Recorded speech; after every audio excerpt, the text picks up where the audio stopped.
You guys have got to find your grito.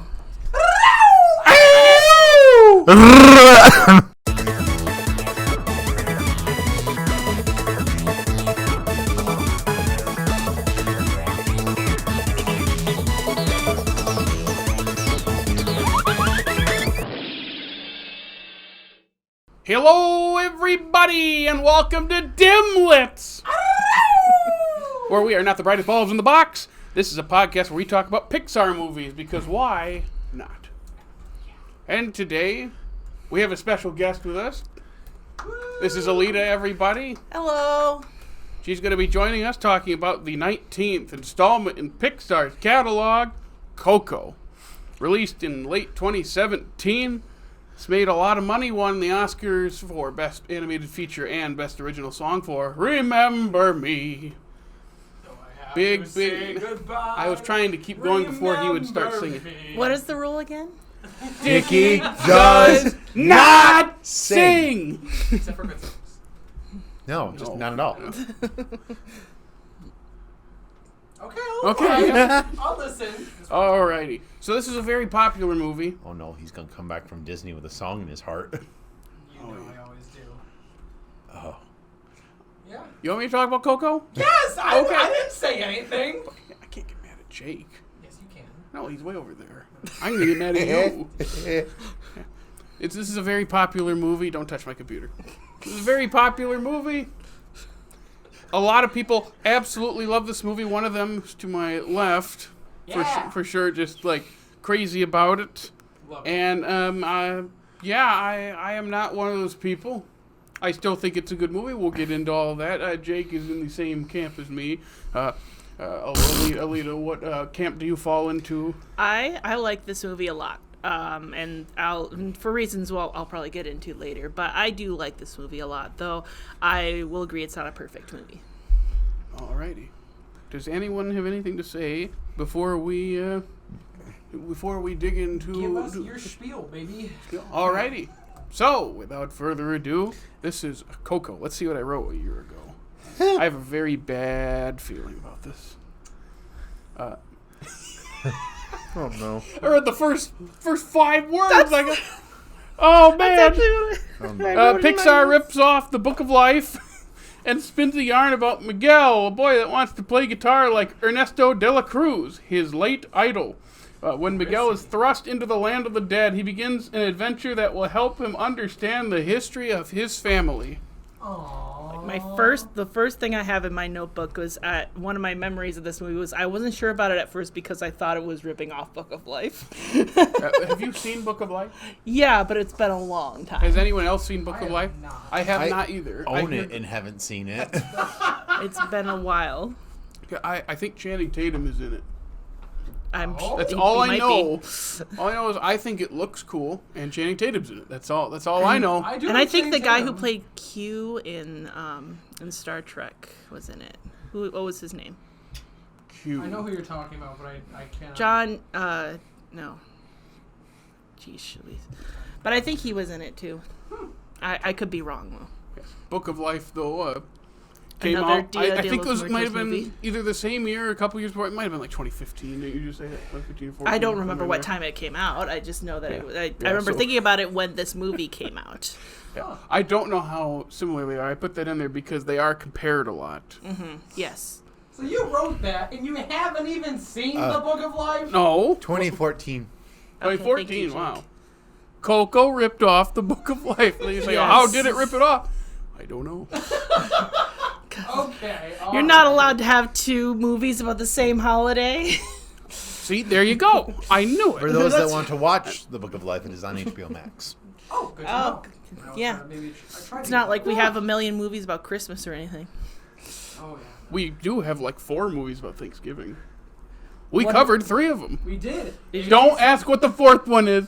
What's the I fourth don't one? know. What's I the was just fourth one? saying it. I don't Are you know. talking about the one where they go back in time to save... Freebirds? Okay, that's the 4th one. Yeah, Freebirds. I've never seen it. Watch old movies when I was- They ripped To off. save They all the ripped off turkeys my from the- idea. I remember being like 5, and I had an idea where the turkeys fight back, and they make a movie about it.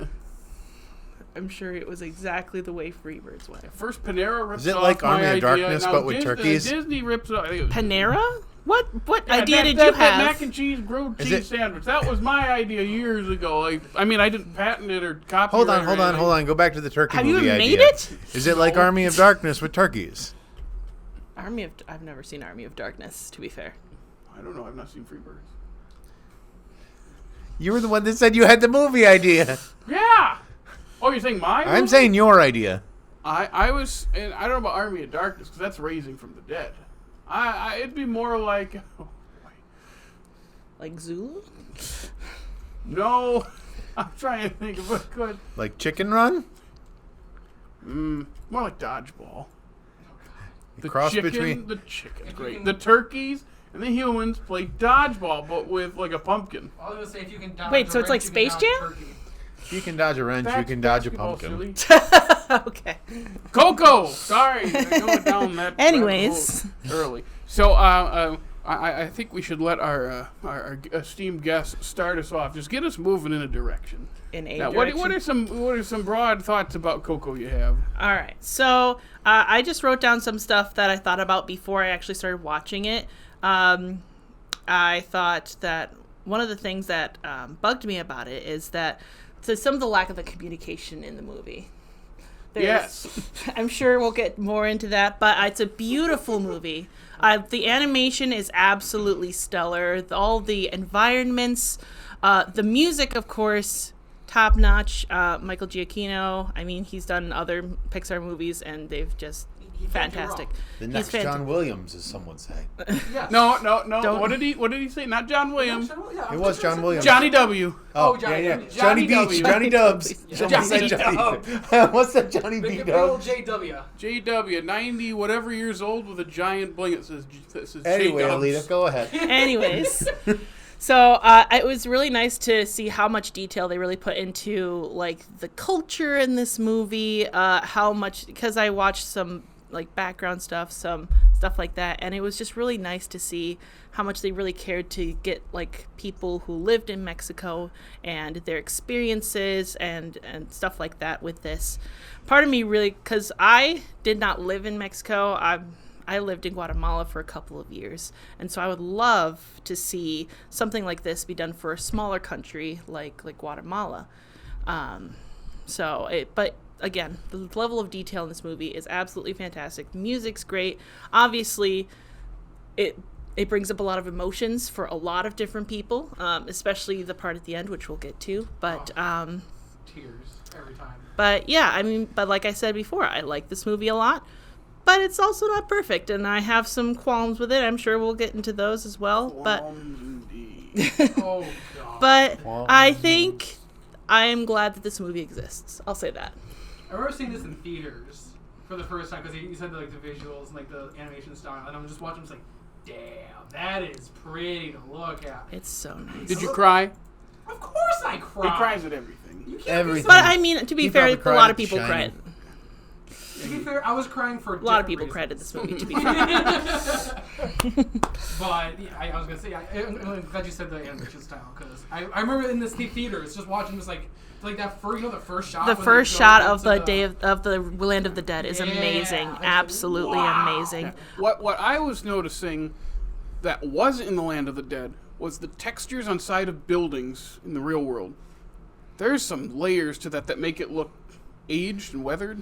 That I was like, that looks really good, like the wood and the stone. Yeah, I was like like, and the for some- workbenches and yeah, everything. for something that's supposed to look more realistic, it doesn't look dull. Even when we're not in the Land of the Dead, there's still some color to it. It's not the same color scheme, but it's Right. very warm feeling. I and I Yes, appreciated that. absolutely. Because then when you get that burst of, it's like a reddish, isn't it? Yeah, because you have the orange of the marigolds as they're going into the Land of the Dead, and it's so Okay, pretty. that's the orange. And then it's just Orange of because the marigold petals is like the bridge between the land of the living and the land of the dead. And I just like that bridge. That's so cool. The individual petals that you can see whenever somebody is either walking on top of it and the little glow around their feet, or even when like somebody's trying to cross it and they like fall through it, So it really is so impressive. Even like the peach fuzz on Miguel's face, you can see sometimes. It's incredible. It's incredible for something that was made. What was it now? Like almost 6 years ago. Mm-hmm. 5.5, 6 years ago. The animation definitely still holds up very well. How about when I cannot remember? How do you pronounce it? Chicharrón. That actually, it's funny enough. Chicharrón. It means pork rind. Oh, gotcha. Because that was Edward James almost to play out. Yeah, and that when he fades, that's a good little scene. Mm-hmm. Yes. And the way when he's singing the song, he goes, and her knuckles, they drag up. Those aren't the words.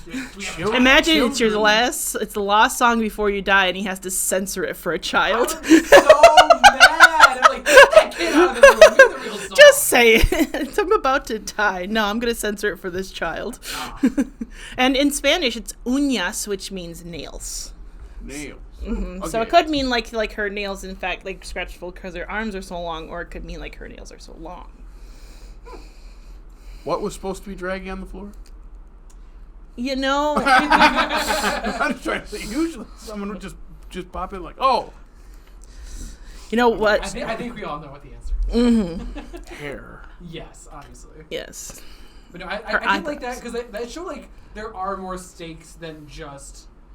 Because, like, in theory, like, the land of the dead, usually They're death dead. is the stake, right, in most how movies. do you get worse than that? And You disappear. You're not even dead anymore. You don't exist. You get Thanos snapped, essentially.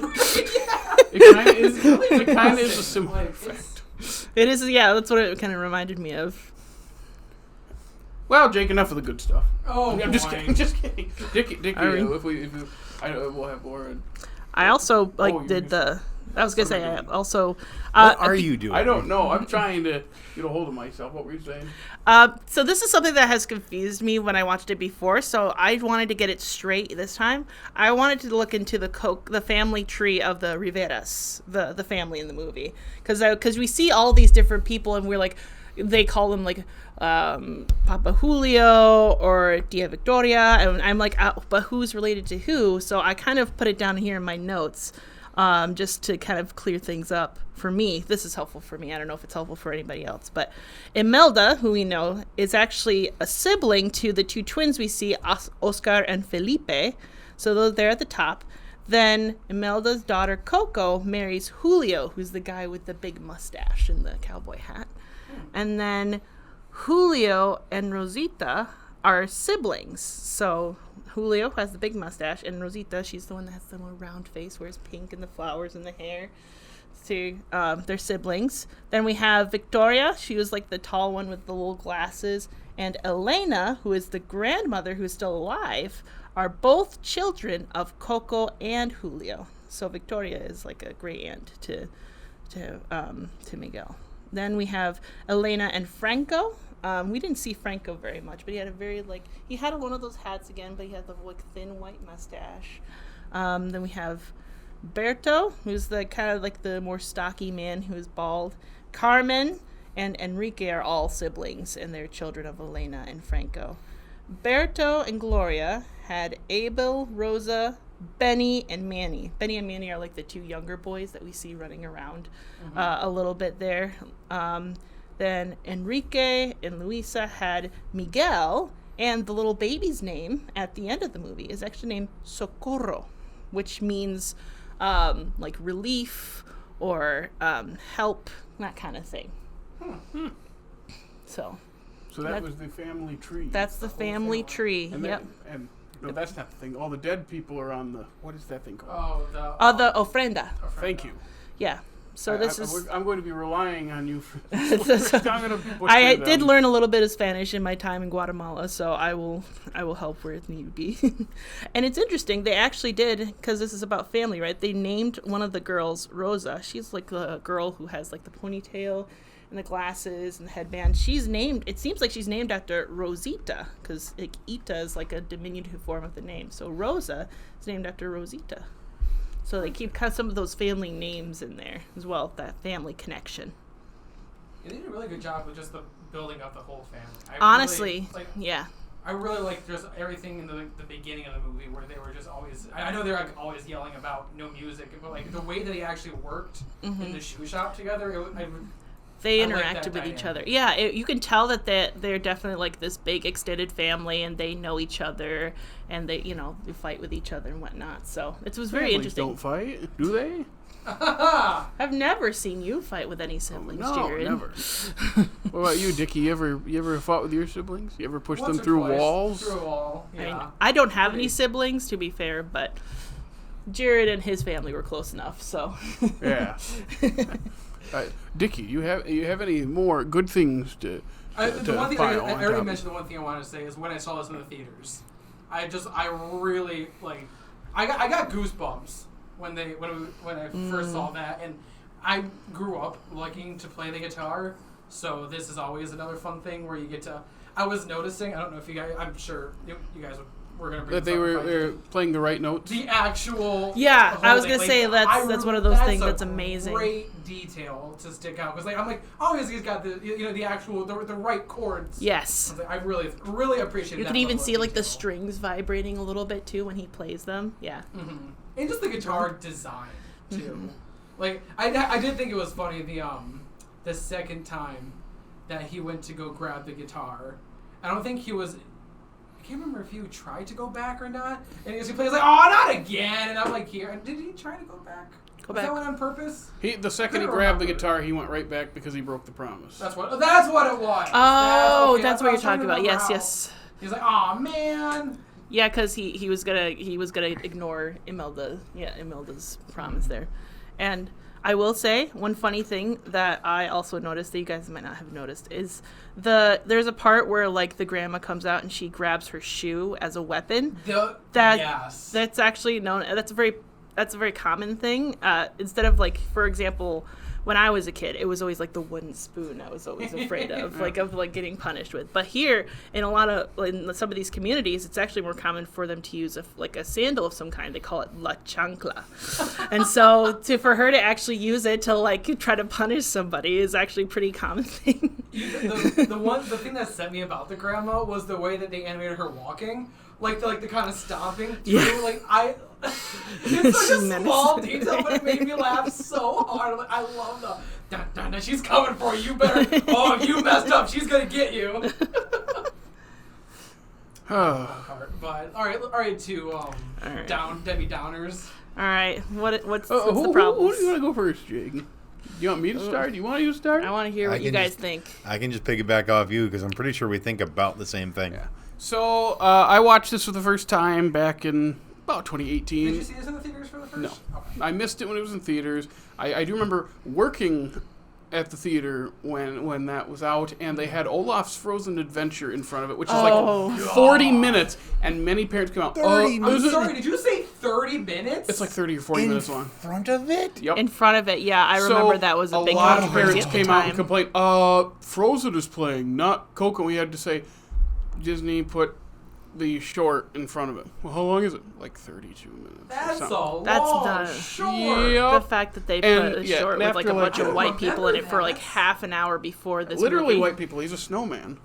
Yeah, but it was a controversy because it was just like this huge, long short before Coco, which was supposed to be a representation of people of color. And all of a sudden, they have this thing that's dominating the thirst for 30 minutes, which is like white people. Just Josh Gad being annoying like usual. Oh. Yeah, so that, like, the first week or two, that was the case, and then they dropped it.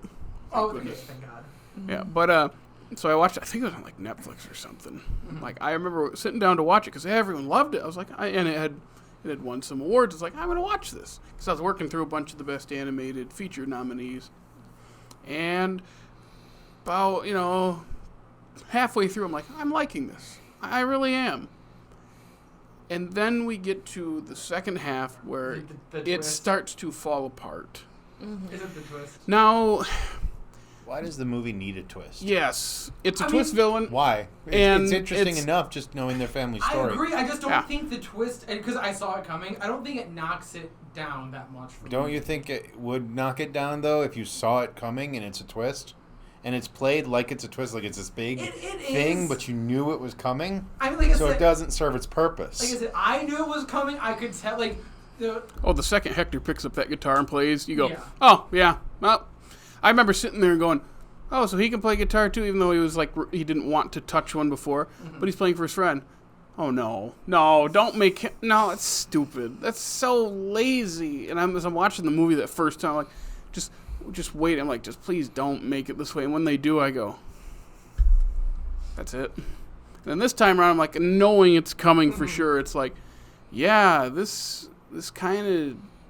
It just becomes super... It distracts from what the point of the movie is. It doesn't serve the movie at all. Yeah, I pinpointed the moment where the movie starts to really lose me, and it's right after Poco Loco. Because it's a really fun song. It's a really great scene. And then you have a mini liar reveal that just bugs me.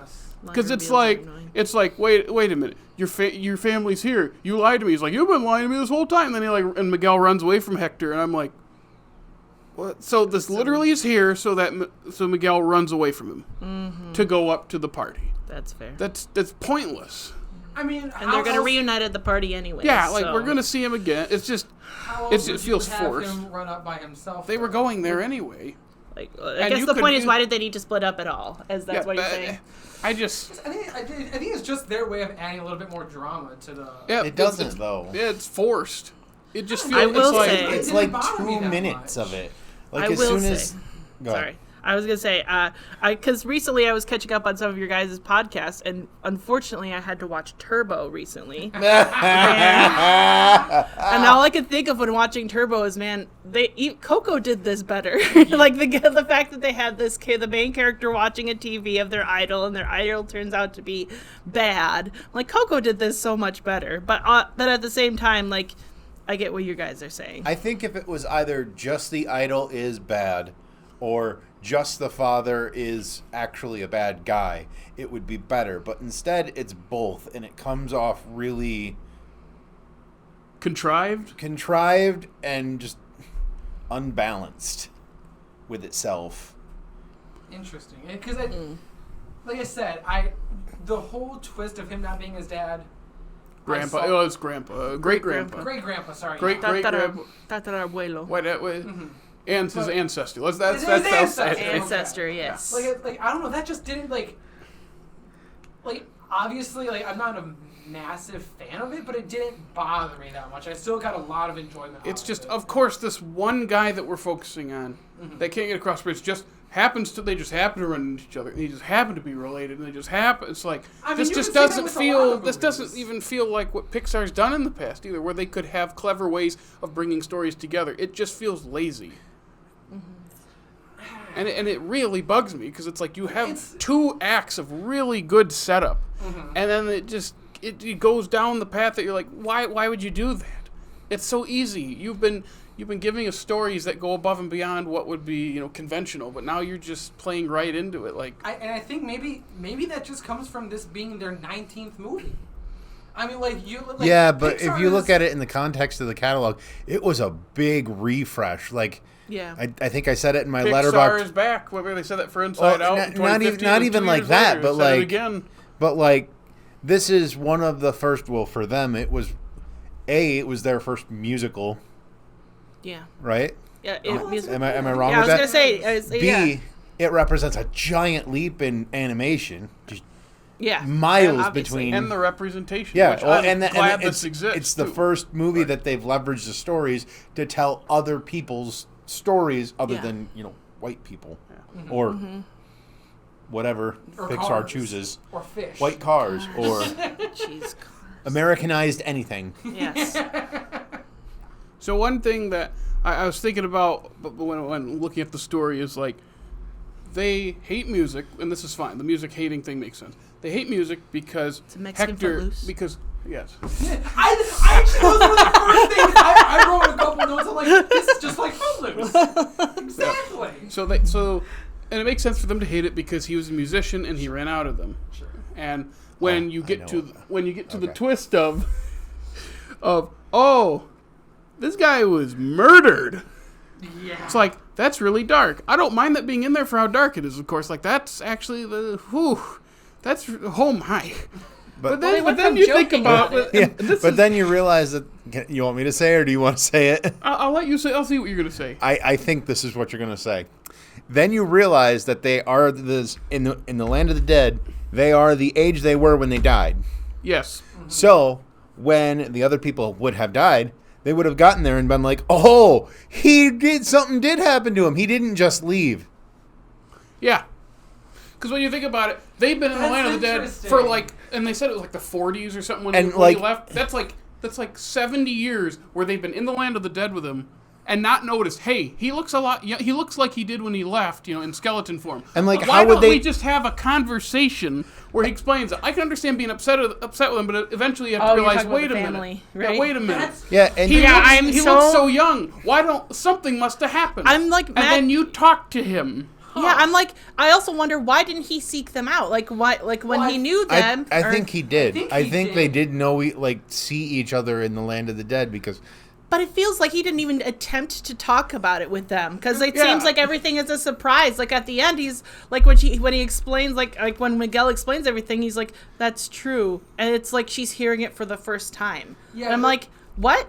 I'm trying to remember. Like, why didn't he try to explain? I was trying to get home. I was on my way home, and I died. And he didn't and know he was murdered. Well, they until made now. a joke about it at first. Like, you Yeah. talk about how it was dark. They made a joke about how he choked on a sausage. Essentially, that's what chorizo Yeah. means. He choked on a sausage. So, anyways, I just what's this rated again? PG. Rated PG. sausage jokes. I remember thinking, like, of course he's going to run into them because he's been trying to go across the same bridge as them to Right. see his daughter. Right. They're going to run into each other one of these times in 70 years. Well, so Why has he never why have they never talked about this? trying to It's remember- literally one conversation Yes. fixes this. I'm trying to remember the exchange of like when he saw them at the end. He was like, "I told you never come by here again." So I mean, I'm wondering if maybe he popped up and they just tried to dismiss it, just like literally don't come around here again. Which And then that's- which then it's like, man, I don't like them that much either. If it's like they won't even let him explain himself, even if I they do notice, think it's that's like part of the that's point, just too. awful. This poor dude gets I mean, murdered. to be fair, if you let bitterness fill, like you let your bitterness fill your heart, there will be a point where like you ignore all kinds of truth. But also at the same time, like it was such an easy conversation to have that he was just trying to get back to his daughter, which is also something that he should have told Miguel. Like, I feel like Miguel didn't even know that he was trying to go back to see his daughter because he thought he was being selfish. So that's what I was thinking a very similar thing while I'm watching this, and I'm trying to think of all the conversation that him and Miguel had, and when that would have came up in any of the conversations. Are you talking about the conversations with his actual grandfather or Of- great grandfather? Of Hector and trying to go see Miguel. Coco. Okay. Because like literally, if he's like you were saying, like if he said just once, I just want to go see Coco. Boom. Like, at any point. that any opens the issue door. is That over. opens the door to a conversation. Yeah. And I then they don't- could That's what I have was saying. Did like, I he don't say know her when name before? no. Not until the very Not end. until Okay. like they're in the pit and they're like just sitting So there. that's what I'm trying to think. Like if that would have actually came up naturally throughout the entire movie. Because he It's calls him kind of- selfish. Because, like, why? I guess I wonder, why did Miguel think he was wanting to go back? It's forced conflict. Yeah. We have to have Miguel 'Cause- mad at him at this point. Because What it do we doesn't make do? because And they the just only throw reason it people in cross there. their bridge I is just to thought- see their family members. Like, so, like, and that's still the reason that Hector had, and for some reason, Miguel still thinks that's selfish. I don't understand. I just thought about something else too. Mama Coco, right, is always like they make it seem like she's always known that he died somehow or that he did not leave them. I didn't get that. I don't think she knew. Yeah, I didn't. He was She because always she was kept always his waiting letters, for him though. to. She had his letters. Just 'cause She was. wants to remember him. She Yeah, kept his well, letters because she she wanted loved him him to- and she believed that he would come back at some point. Yes, She believed he would come back. Yeah. I don't know if she knew if he died because she, even in her old age, she. but okay. So even at that, even if she believed that he would come back, how would Hector's grandmother, right? I got that right. Coco, grandma. grandmother, that- granddaughter. Coco was his daughter. Coco is daughter. Coco is his daughter, but her daughter. Elena, his granddaughter, not his grandmother. No, because Elena's in the land of the dead. Hector, right? you're thinking Miguel. I'm trying to think of the actual name. Oh my god. You should have drawn the tree. Miguel's grandmother Miguel's grandmother, Elena. is the one with the shoe. Yes. Yes. Okay, that's her. Okay. Elena is her name. Coco's daughter. Yes. Yes. The way Coco talks about that in the very end, it doesn't seem to me like Miguel's grandmother would feel the hatred that she seems to. That's a good point. I have never thought about it like that before. The way that my brain explains that is she hasn't came forward and said anything before she heard that song again. She kind of secluded herself. She's also been struggling with, it seems like it's implied that she's struggling with dementia as well. Yeah, so, but if Coco is Elena's mother, yes, there was probably a time when she wasn't struggling with But she was dementia. probably very much influenced by the matriarch, Mama Imelda. Like, she was probably very much the one that, like, hammered these things into not only Coco, but into, like, because Elena never knew Hector. She never knew him, so all she could rely on was, her grandmother. And so the grandmother, because she was the one in charge of everything for so long, as much as she loved her mother, she probably respected her grandmother even more. Since especially she was the matriarch of the family and established the shoemaking business and everything. So that's the only thing I can think to explain. All I'm saying is it's all very conveniently That's true. I will also agree with dismissed.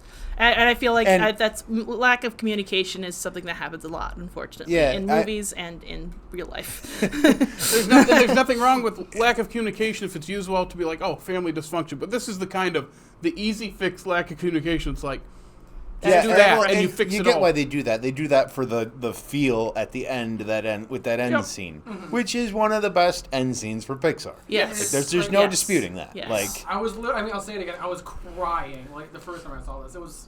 It hit me so hard. As somebody who lost like a family member like within the past few years, that's definitely something that hits hard for me, for sure. That's when the movie, in my opinion, kind of saves itself, because everything at Ernesto's sunrise showdown thing is really bad.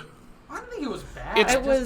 It was strange. It's like she's on stage instead of Ernesto, and he says, I "Get will her say off," and they don't do anything. That's one point, okay, and then it's like, I will say the performance is great. I love like when she sings like La Llorona, and like the connection that they kind of build.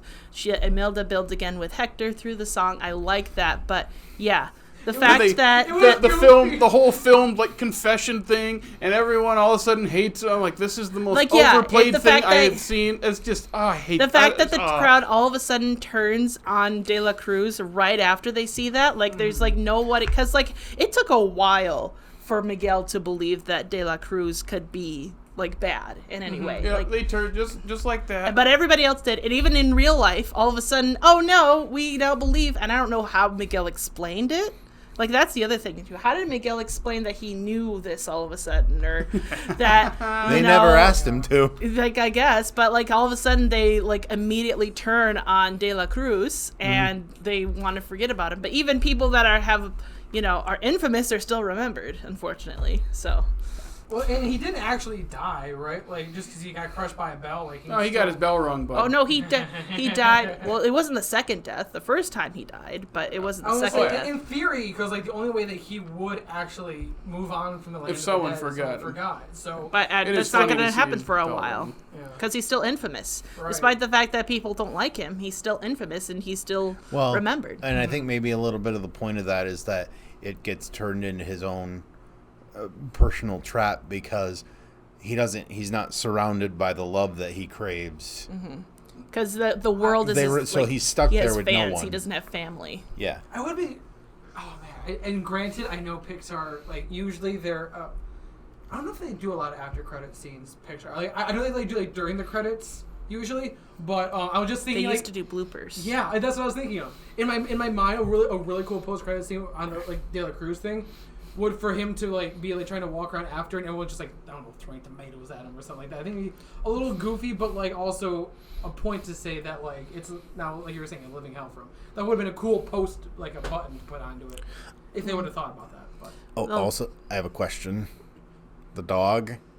yeah. When the dog becomes a spirit animal, Dante? Is it Dante? Dante, does he die? Is that why he becomes a spirit animal? really explain that. Or does it just happen? Do they just he all of a just- sudden have a connection? Because I think and- Miguel acknowledges it, maybe. Because I think that's the first time that Miguel actually acknowledges that he's a spirit animal. Because for So was he throughout the de- movie, he just says, "Oh no, he's a regular dog."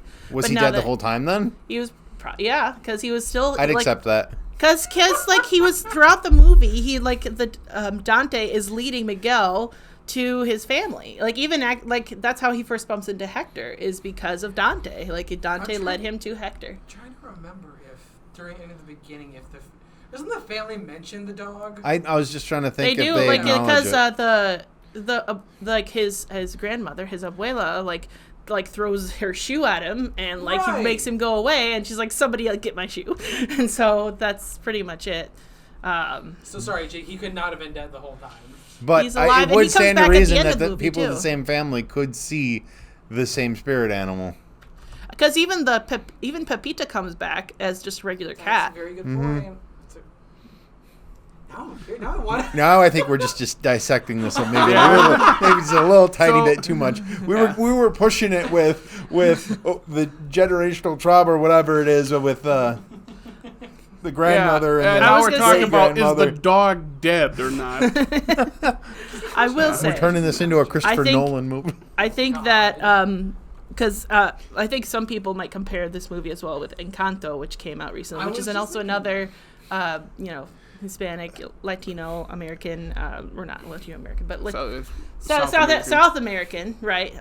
But all Spanish speaking country, and it also deals with generational trauma. But I think, in my opinion, And also wraps up everything with a nice little bow at the end. I will feel say like- Encanto handled generational trauma and did some of this stuff better than Coco did. Definitely did. And it was also a musical. Though I want to point out the fact that this movie is a musical, but it's a musical that's specifically about music. And it's all what you would call diegetic music. Yeah. You guys know what I mean by that? Yeah, that's a. Okay. Yeah, there are a lot of musicals in the 30s that are like that, where whenever there is a musical number, it's people putting on performances Yes. instead of the people just breaking out into song.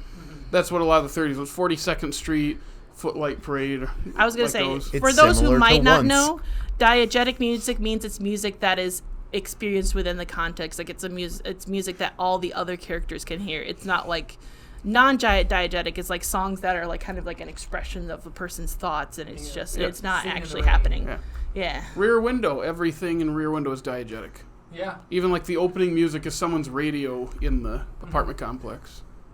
But the fact that all the songs have a purpose too, as well, like there's all like different reasons. There's different things, like obviously there's the famous one, "Remember Me," but Which there's is played like 8 times. I know, and in all these different ways. There's like the song Juanita, which is the song that gets sung at like for Chicharrón. Yeah, we got Poco Loco. Poco what's Loco. what's the last song that he sings? Latido de mi corazón, like a Yeah. proud corazón, I think is what it's called in English. Yeah, they all have a different like meaning, a different context to them. And I So it's like really how- cool to see like to dive into that. Yeah. And I like how Remember Me specifically. I like how they De La Cruz changed it, and like he made it poppier.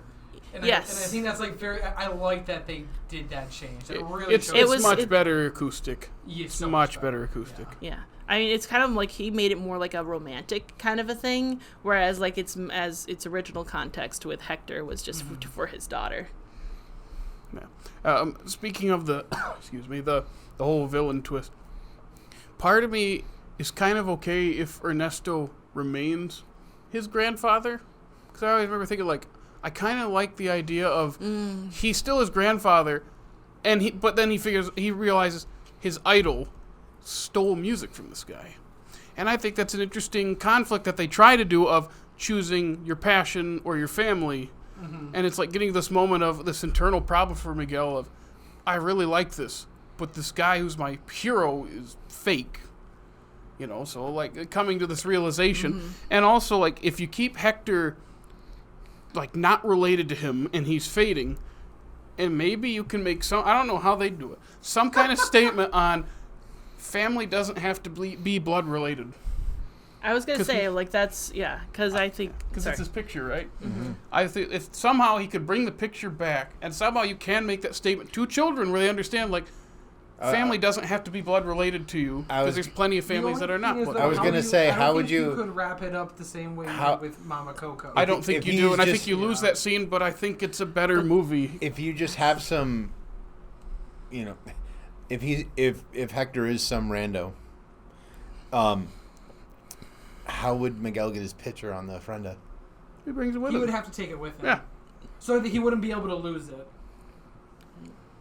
Yeah.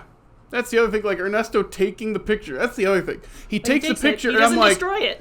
Well, it's like, so you're doing this to save your reputation, where in the land of the dead, everyone laughs and doesn't listen to Hector, and in the real world, it's just some kid. No one's going to believe that. Like, your reputation is not at stake over these two knowing this. Why did he take the photo? Because the plot called for it. I think that is... Yeah, with what you were saying, Jared, if Ernesto really was Miguel's ancestor, it could have been a chance for Miguel to prove that he isn't like what his family thought all musicians are. Yeah. That he could be different. That by doing this, even for somebody who is not his family, he is proving that he cares about other people, and he cares not only about other people, but even about his family, and being willing to do what he had to for them. I think the movie is better if Hector is not related to them. I think there's more options story-wise to do it. You lose the Remember Me scene, but I think the movie as a whole is better. I feel like there's more to be said. Like I said, just the only issue for that is I don't know how you would wrap it up. I don't know how you would. I don't. That's what I was gonna say. It's such a good scene. I hate to lose that. I know but people have to sacrifice scenes sometimes. I was so frustrated this watch through up to that scene. It's like, man, I'm seeing these like paths to more interesting stories that say more, and they're not taking them because they're being more just kind of predictable cliche. And you get a great scene out of it, but I don't think it's quite worth it because the movie does kind of fall apart before that. Just all wrap, and that's the thing, like wrapping all the, like getting that justice, wrapping everything up nicely about Ernesto. Again, it's like, I get it's a movie, but I feel like you can say a lot more also if he doesn't get his comeuppance, and then just say like, yeah, he doesn't get his comeuppance. He's too big to fall so quickly like that. And that's okay. Who cares about him? What if like we keep Ernesto as like the ancestor, but then he, instead of just getting like destroyed or whatever at the his end, bell rung. his bell rung. That's what happened. Whatever it is. I laugh every time. If instead of doing that, what if the ending was about like humbling him and like reminding him about his family and that like could singing work the too. song and making the Remember Me song not to Coco but to Ernesto and reminding him of the love that he had for his child. Inner conflict. So that would, and maybe throughout the movie we would have these moments of Ernesto feeling some sense of guilt or regret, because it seems like they mentioned it once, like Miguel mentions to it once. Oh, even sacrificing to your family. It's like, yeah, and then it moves on. So, but maybe if we went with your idea, that might be a decent way to wrap it up and still be somewhat emotional. Also, they have the ticking time bomb of Miguel disappearing, which is a good device, and then especially if he's in the land of the dead, which kind of makes sense. And he meets up with Ernesto, and Ernesto kind of just believes him right away. Yeah. But then they have this whole montage of them hanging out. Like, don't we have stuff like, don't to you do? need to do things? Like, why are they doing things? They're just goofing off. Like, I know it's his idol and he's excited to spend time with him, but like, my guy, it's like you're the disappearing. You're the back movie, to the futuring. You're disappearing. Exactly, that's what it is. The movie sets up a plot device to make us move faster. That it's like, we have to get this done, and then it drops it because it wants to have a fun little montage. It's like, you can't both. You're wasting time. Hear me out. Maybe that was just De La Cruz once again showing his villainism, where he's trying to distract Miguel. Why would he be distracted? he thinks he's actually his grandson. Or maybe it's just him trying to get sorry. Miguel to Yeah. like him a lot because he That's loves what the I- attention of other Yeah. people. Yeah. So and, Ernesto, and Miguel's more just like a prop to him because Miguel has been this popular thing that people have been talking about for so long. So De La Cruz is like, oh, now this kid's claiming to be part of my family. Now I get to have this little kid with me, and everyone's gonna like me even more. Like it's more just like it just builds on his narcissism. And Ernesto was doing exactly what he would do. I'm saying for Miguel knowing he's disappearing, like, we gotta keep. And if all you have to fix in that montage is Miguel trying to talk to I was him gonna say just and showing Ernesto his- not listening, that's Yeah. all. It's a quick fix. And Instead, it's like, that's no, fair. I let's think I just. would've- What were they playing, polo or something Yes, for a second? It's yeah, like, they're playing. it's like, don't we have?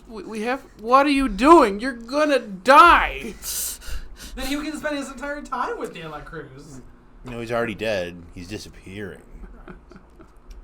Like it's- No, Miguel isn't dying. Isn't dead. He's just yeah. exposing his skeleton. He's fading. Sorry, my brain. This Fading is 2 weeks into- ago. You can't expect me to remember a children's movie after 2 weeks. One really ballsy choice, they would not do it in a million years, is having going on the storyline of Hector is not related to them, and Hector ends up disappearing. And you can maybe teach something about loss, because they do it in a way where it's not a gruesome death. He just disappeared. And I feel like that's even one more avenue if you push it. They're not going to. You know, they can I'm make- just bringing it up just to say, like, that's even something further they could do to really push it. I would have really respected them for it. This is not made for me. Just saying, that's Yeah, another story You know, thing. I was Do you just know who thinking they- everything you're talking about like makes sense to us. Yeah. Not something they do in a kids movie because what you're talking about is an incredibly complex emotion. Let's not forget they did that with Bing Bong. Did they really though? They made me laugh. Did they really though? Oh, it's so Kind fun. of. I Did mean, they we don't have as much of really, a connection though? with Bing Bong as, like, you know, with someone like Hector, though. But like, he appears, like, halfway through the movie. He's there for, like, 20 minutes, and then he disappears. but like what you're saying, it makes sense. I just don't think it's something that they would. I don't know that it's It's something. not. That's something that's easily... I don't know that it's something you can It doesn't expect. fit with the demographic. Yeah, I don't think it's something you can expect of a kids movie that's already dealing with the Day of the Dead, which could potentially already be confusing for children, depending on. 'Cause especially if they're not from that culture. Yes. Yeah. Well, Like, they have it- touched on deeper things, though, in other movies. But again, Both Brad Bird this- movies before but, this. But this was like a have deeper things. a Well, that's giant Brad Bird. like step for them. Like this is a step outside for Pixar, in that it is solely from a different culture, and like Ratatouille was kind of like that too, but like less so. It's a And, barely like, touched on. I mean, I guess French. in a way, like, it's a different culture in the fact that it's about, like not only France, but, like, just about, like, kitchen and, like, working in the restaurant industry and stuff like that. And I understand, like, this is not made for me specifically, and this is me wanting things. It's very hard, though, when you watch a movie and you can see different avenues that are more interesting, and then they take the predictable route. And, of course, they want to make a bunch of money. It's just that, isn't that kind of a negative, though, when they're looking at it financially over anything else? Because it's an important movie. I And mean, I'm glad it exists. It's just, it rubs me the wrong way when they take lazier routes. Because I should not be able to see these. I mean, that's because just I'm just some random person. that's just you being artist over business. Yeah, Dickey, you know something about that, don't you? yeah. A little bit. He went down to the crossroads the other night, but he didn't sell his soul to play guitar. He sold his soul to make money. Barely money. Would Dickie Johnson be a double euphemism? Yes. So, do you have more thoughts on Coco? I think I've kind of gone through my whole big long spiel. We have other things we want to bring up. Like, the last thing I'll say is, like, I can see where your criticisms are coming from, but to me, it doesn't detract from the movie enough for me to get a lot of enjoyment out of it. And yeah, a lot of people love this. This is a pretty much universally loved It thing. really is. It doesn't do it for me, and that's fine. Yeah. Like I said, I see we where you're all coming have from, different but perspectives, and that- most people tell me they cry during this movie, and it makes perfect sense. This is a really good scene. I think that's what is, to me, a lot of movies and a lot of shows and just anything, it all comes down to the way it ends. in the ending, and when this pulled off the ending that well, that's what just put it up there. Yeah. And it is funny about perspective, too, because I had more of an emotional reaction to Monsters University. This is better. But I don't know why. It's just me. I know. Jared loves competition. There wasn't enough competition in this movie to make him feel something. There was a little bit of a battle of the bands, a little bit. Yeah. Not like in Monsters University, you said you though. liked Loco, right? And that's during the competition Yeah, part. that's a fun part. Yeah. Yeah. He likes that part. I mean, I think the other thing I was going to mention, too, is a couple other things about, like, the culture in general. Like, I think one of the big things is, like, that this culture is a lot more focused on people. Like, in general, like, Central American culture is a lot more focused on people and, like, spending time with other people. And obviously that's important here as Americans, too, but we as Americans are often more focused on tasks and stuff like that. Whereas, like, they're focused on people. Like, if they have something to do, but they're talking with something and building a relationship, the relationship is going to come first. And sometimes people will just come over to your house, and so your house always has to be clean all the time. Yeah, what's the two different kinds of cultures? There's, like, individualistic, and then I think is it pluralism? I think, well, it's like... I'll be honest, I skipped that day of school. But, like, it's more like family, like community-based. Yeah, communal. it's Do you like... remember what day of school you didn't skip? That's a very good question. I will say, one of the other things I really loved about the music is the incorporation of things like instruments like marimbas. Because marimbas are very common in Central America as well. Especially, actually, Guatemala is, like, very much into marimbas. Like, that's in a lot of their local indigenous music is, like, marimbas and stuff like that. And so I love, like, I would hear it sometimes, like, and it would just remind me of, like, of Guatemala and my time there, and it was really beautiful. Ideally. Another part of the music that Michael Giacchino just did so well with. I love the different instruments that he was able to use. Like, it just... That's like music can help so much with world building as well. Like, it's not something that you don't even notice about it, but like something that makes you feel like a part of the world as well is if it's got really good music. Mm-hmm. Real quick, it wasn't. Yeah, it was individualistic and collectivist. Collectivist. Yeah, where the collectivist is it's for the greater good of the community, which individualist it's for the greater good of you, which the U.S. is very, very, very individualistic. Yeah, the whole American dream and everything. Oh, yeah. Trickle down, baby. Let's see. 40 years, still waiting. Still waiting for that to trickle. Yep, I got my trunk cleared waiting for it to trickle in. Where's all that? Let's get the bucket out. Get the bucket. Oh. Oh, no, I feel like I'm on TikTok. Now I feel home. You know, this, because we compared this to other media that, we talked about this compared to Book of Life. One other thing that this reminded me of as well was El Tigre. Have you guys ever watched that Nickelodeon show, El Tigre? Yeah. Yeah. That was a while ago. It's the kid who's a superhero because his dad is also super. What's his dad's name in that? Oh, I don't remember. It's like White Pantera, I think. Or something. Like White Pantera, and then his granddad is a supervillain. That's right. And there was like this whole conflict between like, is he going to be a villain or is he going to be a hero? And I just remember one of the things I will say about this movie, I feel like the relationship between Imelda and Hector wasn't really built up very well. Like, I feel like I didn't feel like they had a romantic connection with each other. Even in the moments where they were like where they had, like, after, like, she sang La Llorona, like, or even when she called him the love of my life. Yes, I remember that.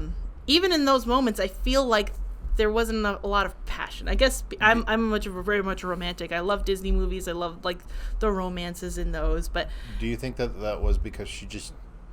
I mean, she was still dealing with a betrayal and everything as well. No, I'm just saying just because we didn't see a lot of her. That's true. We didn't see a lot of her, like, especially Hector. A lot of her when she wasn't angry. Angry or, like, accomplishing a task, like moving towards a goal. Yeah. I just wish, like, I wish I could have seen more of that.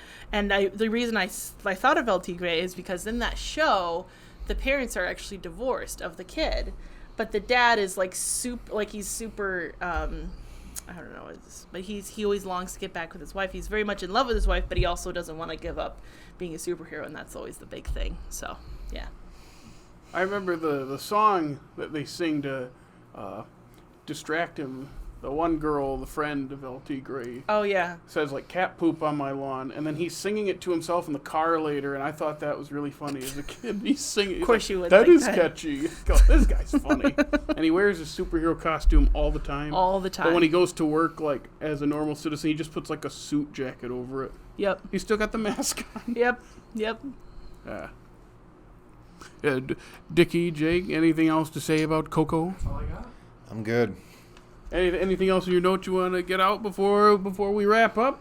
One more thing. I love the beginning when they use I think it's the papers, the little flags, Picado is what they're called. They use those to tell the backstory. I love the way that they incorporated this kind of like 2D animation to tell the backstory. Is that the things that hang down? Yes, Okay. the little things, they look like little like flags that hang down, and it's like it means like pretty much like cut paper essentially. So because they cut these intricate designs into them, and they use those to tell like the backstory of the Rivera family.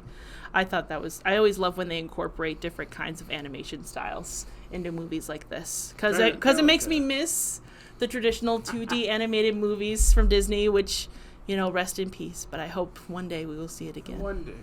So it's kind of like the flashback scenes in Kung Fu Panda 2. Yes, Kung Fu Panda, or even like if you think about like Moana, like the tattooed like stuff, like tattoo design stuff Or the dream sequence in Prince of Egypt. Ooh, I love it. But that's already 2D animated though. Yeah, but it's different. But it's still a different when it goes animation. to that. It creeped me out as a kid in the best it's supposed way. to be scary. I know. Oh my gosh, I love that. Oh man, yeah. It also reminded me of that one VBS that we did one year that was kind of like that, along that theme of like Mexican or something like that, because it had Papel Picado like that. You remember? No. Oh, I It's can't been remember. a long time. What was it called? Oh gosh, it was like Fiesta or something like Am that. I just straight up Fiesta? That doesn't sound like appropriation at all. Fiesta. Was the exclamation point up, or was it flipped upside down? Well, the way that those work is oh no, usually that goes at the front. That goes to the beginning. Yes, the upside down one goes to the beginning. I never had a Spanish class. I've You never. did all can French. Yep. Yeah. Yeah. Oh, sorry. See? There's my French. Oh no. That's Don't you actually know? I know. correct in all. I know. And there's like probably every like, language. and that's the one where you have like all these extra letters in it for no reason, right? Yes. Whereas in Spanish, you actually pronounce all the letters, and it makes more sense. How do you say yeet in Spanish? There isn't an exact translation. You for can that. say yeet in French as yee. You don't That's say not a the French T. word. It is now. It's Hello, Webster. I think that's an international word. If you just use the word yeet, It probably I is believe just. it's just a sound. everybody knows what you mean when you say Yeet! Tirar means to throw, so it's something like that. Tira! Gotcha. Well, that was Coco, everybody. Since we have a special guest here, I'm going to have her do the shout-out. So we wrote on this napkin months ago. Wasn't ready Those for are the that. socials. Those are the pocket. We're going to have you read these off this right. napkin. Because someone doesn't use the napkin, Dickey. I don't need to. All right. I'm the one who runs them. Be sure to follow Off Slate Media on all the socials, including Facebook, Twitter, Instagram, TikTok. That means the TikTok is funny. Oh, and I guess TikTok is funny. Brought that back to me, Jeff. And the TikToks, they are quite funny. And also be sure to listen to all. Let me try again. You got it. Be sure to listen to Dimlits anywhere you find your podcasts, including Apple, Spotify, Stitcher, Google, and YouTube. Yeah, make sure. And iHeartRadio. We didn't write down iHeartRadio. Because And iHeartRadio. Were we even on iHeartRadio a year ago? Maybe. Use your Alexa. You're the one who runs I'm this. pretty sure I selected all. Tell your Probably Alexa was. to listen to Off Slate Media on iHeartRadio. Now, it's the only time in history it's going to be, Alexa, play off Slate. No! Nothing else. Alexa, Just play no. Dimlits. We're setting off all the Alexas right now. Okay, Hold on. Google. Okay. Oh, wait, no, don't do that. I have a my Google phone. Hey Google, play Off Slate Media.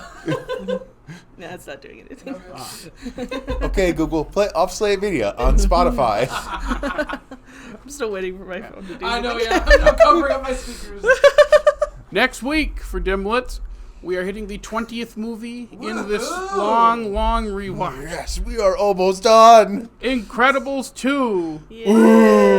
Hooray! It's almost 2 hours long. It's 118 minutes. And they It's- pilot a big Why boat. is it so long? Yeah, 14 Why is years there a after the big first boat? one.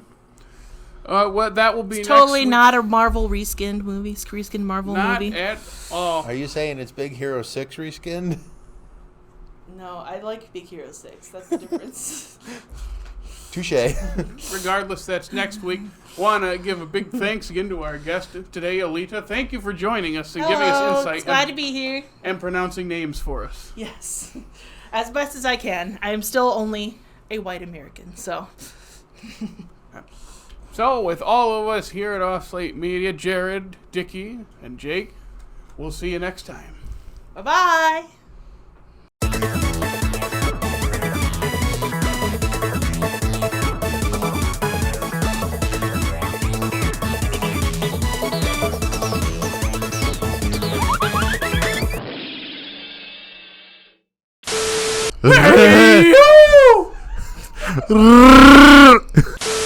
You gonna flip the screen back? Oh, I forgot. You guys want to see it too? Dang it, Dickie, you gotta Well, stop doing things in your head. Remember, we made it. That's why the Spirit episode, we lost like 20 minutes or whatever it was of video because we have the screen turned, so we didn't see that it cut off. Yeah. That's why we turned the screen. Because just in case I look up and that red dot's not there anymore. Whoops-a-daisy.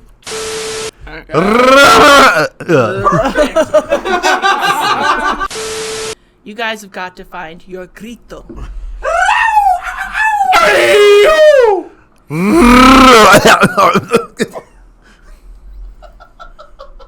Don't push it, Jake. We know you're gonna fail. Just let it play out. That was me failing. No, you weren't pushing. I heard you push it and just.